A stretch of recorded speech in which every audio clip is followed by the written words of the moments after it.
लड़का बनी बहू। पूरे 28 साल का हो चुका था ऋषभ, लेकिन शादी करने को तैयार ही नहीं था। माँ बाप पूरी तरह से परेशान हो चुके थे। जब भी किसी लड़की का रिश्ता ऋषभ के लिए लेकर आते तो वो शादी करने से साफ मना कर देता, चाहे लड़की कितनी भी सुंदर, कितनी भी अच्छी क्यों ना हो। ऋषभ के माँ बाप को इसकी वजह समझ में नहीं आ रही थी। अरे ऋषभ बेटा, अच्छी खासी नौकरी लग गई है, दिखता भी इतना अच्छा है, आखिर बात क्या है, तुझे शादी क्यों नहीं करनी? देख, तू हमारा इकलौता बेटा है, अगर तू शादी नहीं करेगा तो कैसे काम चलेगा? लेकिन मैं शादी करना ही नहीं चाहता, मुझे कोई लड़की पसंद नहीं आती। अरे बेटा, अगर कोई लड़की तुझे पसंद हो तो उससे शादी कर ले, हमें कोई ऐतराज नहीं है। हाँ ऋषभ बेटा, अब देख, तेरी माँ से भी काम नहीं होता। घर में एक बहू आ जाएगी तो कम से कम घर का माहौल भी अच्छा होगा और तेरी माँ को मदद भी मिल जाएगी। लेकिन मम्मी पापा कहा ना, मुझे लड़कियां पसंद ही नहीं आती। अरे लड़कियां पसंद नहीं आती तो क्या लड़का पसंद आता है? वो तो वक्त आने पर ही पता चलेगा। ऋषभ की बात सुनकर उसकी माँ और पापा का सर चकरा जाता है। कुछ दिनों के लिए ऋषभ अपने ऑफिस के काम से शहर से बाहर जाता है और जब लौट कर आता है तो सामने का नजारा देखकर उसके माँ पापा बेहोश होते होते रह जाते हैं। अरे ये क्या, ये तुम्हारे साथ कौन है?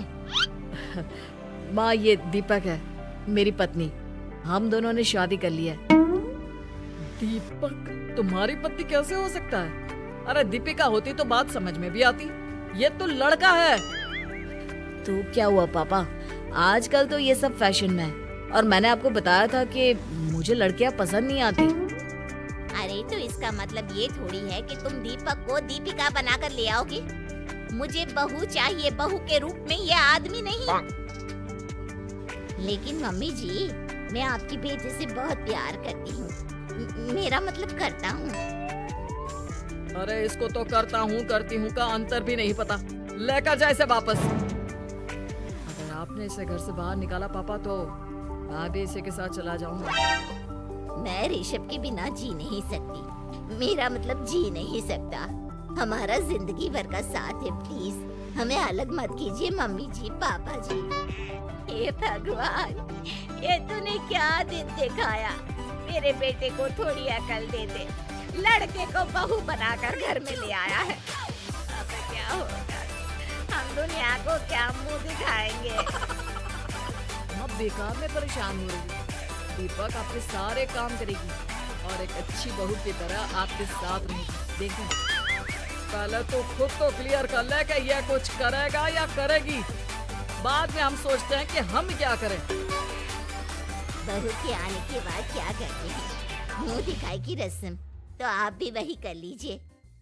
आप चाहे तो मैं पूरे मोहल्ले में न्योता दे आती हूँ।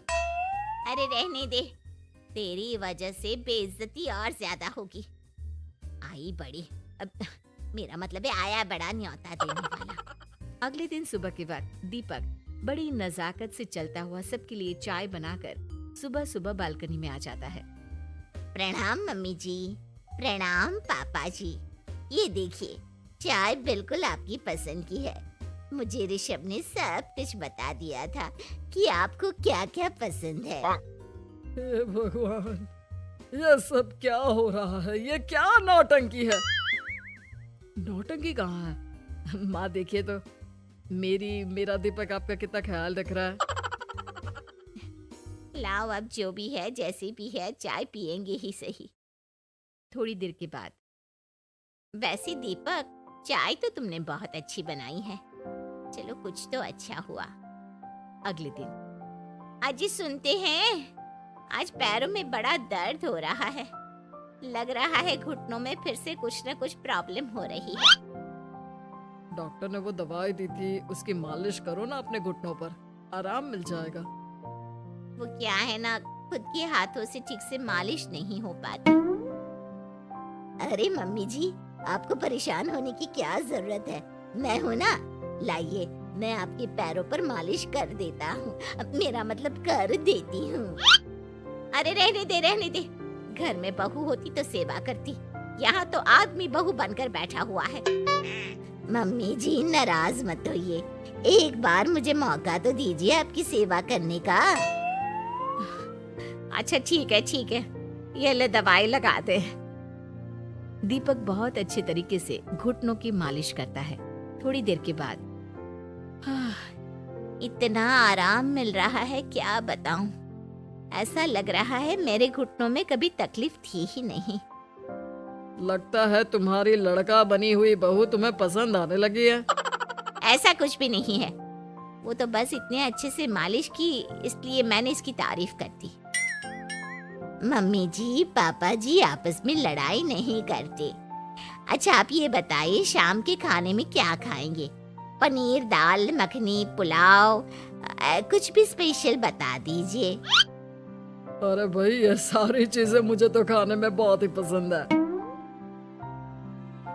तुम क्या कोई औरत हो जो पनीर दाल मखनी बनाओगी?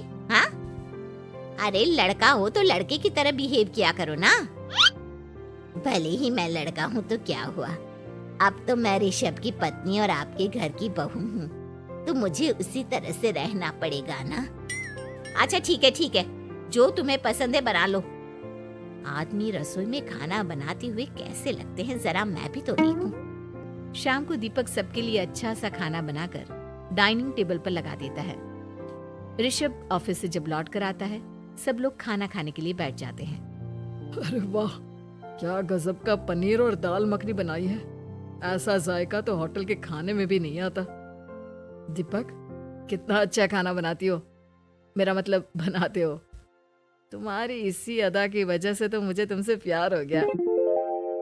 अरे बहुत हो गया, आदमी होकर आदमी से प्यार करते हो। अरे लेकिन कुछ भी कहो, जरा खाना खा कर तो देखो ऋषभ की माँ, मजा आ जाएगा। हाँ वैसे बात तो आपकी सही है, खाना तो वाकई में लाजवाब है। इतना स्वादिष्ट पनीर तो मैंने अपनी जिंदगी में नहीं खाया। कितना अच्छा होता अगर ये दीपिका होती। और फिर अगली सुबह कुछ ऐसा होता है जिसे देखकर ऋषभ के माँ और पापा ना केवल खुश होते हैं बल्कि हैरानी से उनकी आंखें फटी की फटी रह जाती हैं। उन्होंने जो नजारा अपनी आंखों के सामने देखा उसे देखकर उन्हें अपने आप पर भरोसा नहीं हुआ। सुबह का वक्त था, सब लोग बालकनी में बैठकर सुबह की चाय का इंतजार कर रहे थे। तभी रसोई में से एक बहुत ही खूबसूरत लड़की जिसके लंबे लंबे बाल थे और जिसने साड़ी पहनी हुई थी, हाथ में चाय की ट्रे लेकर वहां आती है। अरे ये कौन है? रातों रात हमारा लड़की बहू बन गया क्या? मुझे लगता है कोई सपना देख रहा है। इतनी सुंदर बहू तो हमने सपने में भी नहीं देखी। देखा माँ, जादू हो गया जादू। अरे लेकिन ये है कौन? तुम्हारा वो आदमी वाला पत्नी कहाँ चला गया? आपने मुझे पहचाना नहीं? मैं दीपक नहीं दीपिका हूँ। इतने दिन से लड़के के कपड़े पहनकर आपके घर में आपकी बहू बनी हुई थी। माँ ये दीपक नहीं, दरअसल ये दीपिका थी, लेकिन इसे लड़कों की तरह रहने का शौक था और इसे लड़की की तरह रहना मंजूर नहीं था, इसलिए मैं इसे लड़के के रूप में आपकी बहू बनाकर यहाँ ले आया।